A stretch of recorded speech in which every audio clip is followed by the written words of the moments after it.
Hi friends, my name is Kiwimcmc and recently I made a trip out to New Zealand. It was one of the best experiences of my life and was definitely worth all the money I paid for it.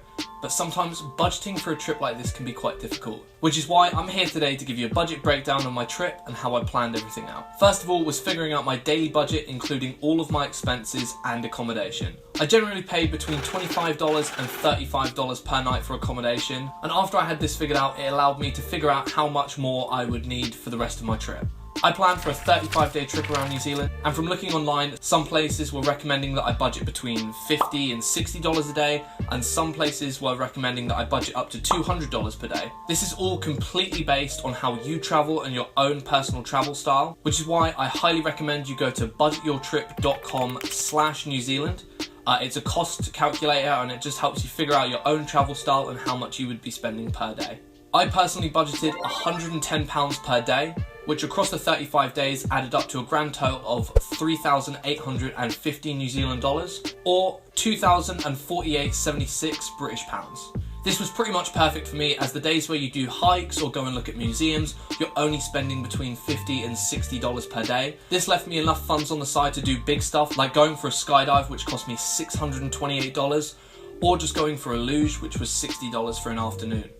Picking the right time of year or season to travel to New Zealand is also something that was really important. Compared to the UK, New Zealand seasons are completely reversed, so the winter here is the summer there. So New Zealand's most busiest summer seasons are between December and the middle of March. However, the majority of the rest of the year could be classed as off-peak. My trip personally started just after the first week of March and I came back just after the first week of April.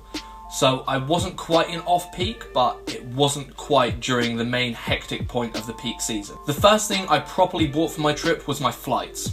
Once again, I used Skyscanner to figure out exactly how much they were going to be and figure out the right times for me to fly. I was fairly flexible with the beginning and the end of my trip by a couple days, so I used the whole month option on Skyscanner to figure out what the cheapest day to fly out on was and what the cheapest day to fly back was. Overall, the total cost of my flights came out at £753.41. And I flew with Emirates for pretty much the whole thing. I could have knocked roughly about £90 off of my trip if I had flown with China Southern. However, this would have meant a 38-hour layover in Shanghai. Transport was another thing that I seriously considered before I went out to New Zealand. There's a variety of transport options throughout New Zealand to consider, ranging from camper vans to intercity buses.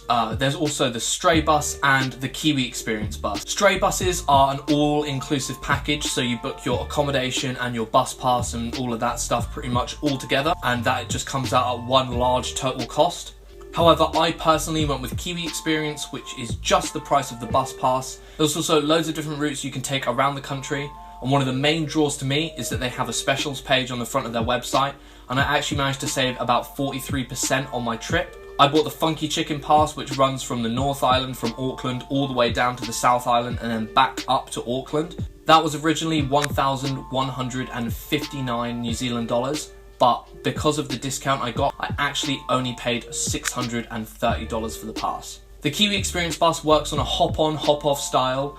So what you basically do is loosely book a route before your trip starts, and then let's say you get to somewhere like Wellington and you really enjoy it and you want to stay there for longer. All you have to do is phone the Kiwi Experience office and explain to them you want to spend an extra couple days in Wellington or whatever particular area you'd like to stay in, and they'll try and rearrange the rest of your trip to accommodate that. This was super helpful because I actually did this 2 or 3 times just so that I could travel with people on the bus who I'd met and I'd become friends with. My personal experience on the Kiwi Experience bus was really positive.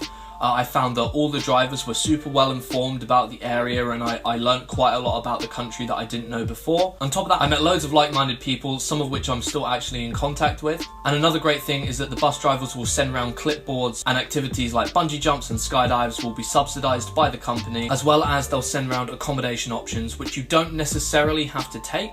You can choose your own accommodation in an area.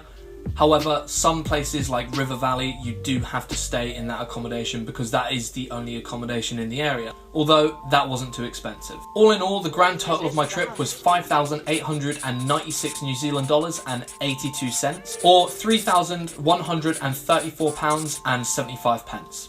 Now, this may seem like a huge amount of money to be spending on a trip that was only 35 days long, but the thing is that flights out to New Zealand in the first place are quite expensive, and also I wasn't incredibly strict with myself on this particular trip because I wanted to experience the country as much as possible, so I was a little bit more mellow with setting up my budget. If you do want to go and do this trip and you don't want to do any of the major activities and you just want to do it for as cheap as possible, it is completely reasonable to be spending between $50 and $60 a day. In fact, I'll provide some links in the description below to people who have budgeted a trip and done it far cheaper than I have.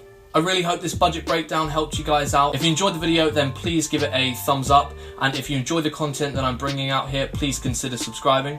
If you want to check out the budget breakdown I did for my Europe trip, then you can check out the link to the side of me there. And if you have any questions, then please comment them below. I'll try and get back to them as soon as I can. Hope you guys enjoyed the video, and I will see you in the next one.